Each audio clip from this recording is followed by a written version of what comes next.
Hello guys, welcome back to my channel. আজকে দিনটা হলো 28শে জানুয়ারি আর আমি যাবো এখন পার্লারে আইব্রো করাতে, কারণ আমার আজকে বড় সড়ো একটা বিয়েবাড়ি আছে, তার জন্যই।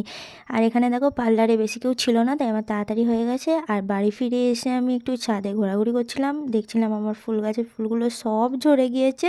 চলো বিয়েবাড়ির জন্য রেডি হয়ে তোমার সাথে কথা বলছি। আর দেখো, তোমাদের সাথে কথা বলতে বলতে আমি রেডিও হয়ে গেছি। তোমরা সবাই জানিও আমাকে কীরকম লাগছে। এই ড্রেসটা আমার খুবই ফেভারিট একটা ড্রেস, আমার পড়তে খুবই ভালো লাগে। আর বলতে বলতে গাড়িও চলে আসে। আর জানো, গাড়ি আমাদের দেওয়ার কথা ছিল 5:30টায়, আর এসেছে 8:30টায়। কতক্ষণ লেটে গাড়ি এসেছে। কিভাবে যে বিয়েবাড়ি যাবো, পৌঁছবো, সেটা মাথা খারাপ হয়ে যাচ্ছিলো ভেবেই।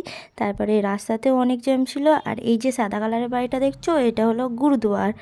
আর বলতে বলতেই বিয়েবাড়ি চলে এসেছি। তোমরা দেখো সামনেটা কত সুন্দরভাবে সাজিয়েছিল, আর অনেক ভিড় ছিল, তাই ভালো করে ভিডিও করতে পারিনি। আর এখানে মনে হয় মেন কোর্স ছিল, নিচের তলা, তৃতীয় তলাতে গ্রুম আর ব্রাইড ছিল। আর অনেক ভিড় ছিল, আমি তো ছবি তোলার স্কোপই পাচ্ছিলাম না। তারপর একটু স্টার্টারের দিকে চলে যাই। স্টার্টারে ভেজ ছিল, নন ভেজ ছিল, আর একটা ফিশের আইটেম ছিল।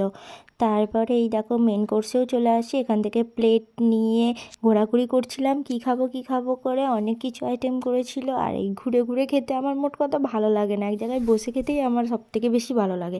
তারপর প্রথমে একটা ফিশ ফ্রাই নিয়ে নিয়েছিলাম, তারপর আরও অন্যান্য কিছু নিয়ে নিয়েছিলাম। অনেক কিছু মেন কোর্সের আইটেম ছিল। আর আইসক্রিম আর পান মশলার একটা আলাদা কাউন্টার ছিল।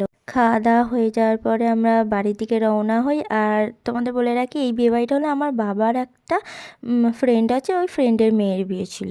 প্রথমে ঢোকার সময় ভিডিও করতে পারিনি, তাই এখন সামনেটা ভালো করে ভিডিও করেছিলাম। আর বলতে বলতে গাড়িও চলে আসে, গাড়িতে উঠে পড়ি। খেয়ে দিয়ে আমি অনেক টায়ার্ড হয়ে পড়েছিলাম।